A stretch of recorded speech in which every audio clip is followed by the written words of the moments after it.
A-10 semifinal Saturday.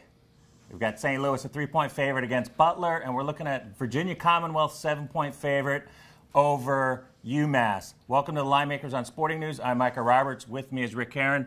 Now, Rick, we saw Butler slump a little bit at the later end of the season, but this is still the team that beat some heavyweights to start the season, isn't it? Well, yeah, Micah, and they've come back and won 4 straight. I mean, on the other hand, St. Louis has won 13 out of 14 and beat Butler twice and covered 13 out of 14. They beat Butler 75-58 at St. Louis, beat them 65-61 at Butler. All that being said, this is Brad Stevens and Butler in a tournament game in a double revenge spot. And it kind of is telling with the line here, with St. Louis winning 13 of their last 14 games, covering all those spreads, and yet we only see a 3-point spread here. And beating Butler twice, and they're only 3. I can't lay points against Brad Stevens in a tournament atmosphere. They'll control the tempo. They played them twice. It's a big, like I said, double revenge spot. Kind of favor Butler a little bit in this game. And in the other game here, we've got a spot with VCU not doing so well against the number. Their rating maybe a little high, haven't done well. You like the dog again in this spot? Well, VCU hasn't been good against the number away from home. And on a neutral floor. Now, remember, this is VCU's first Atlantic 10 tournament. They lost backup center DJ Haley before the tournament because of he just retired for academic reasons, okay? And this is a game that UMass, when they played the first time, UMass had a 43-38 lead at the half.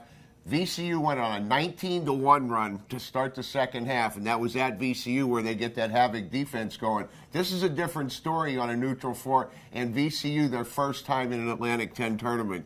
And we're seeing UMass, they've covered 5 of their last 6 games. How about the tempo here? Because VCU definitely runs it up a little bit. They've gone over 7 of their last 8 games.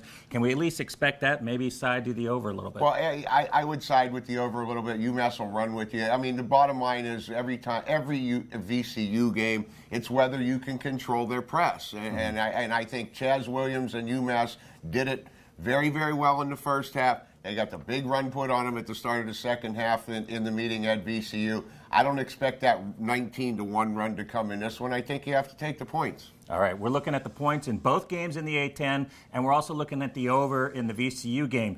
On Sunday, we're going to have a lot of fun. We're going to be doing all the point spreads as the selection committee is announcing the pairings, and we're going to make numbers on them. We're going to all be sitting around here, Kenny White, Ricky Herron, Richie Bachelari, myself, Brian Blessing, and we're just going to be having a lot of fun and showing you kind of what we did over our years in the sports books behind the counter, and it's going to be a lot of fun. So join us. We'll have it up probably about an hour after the show.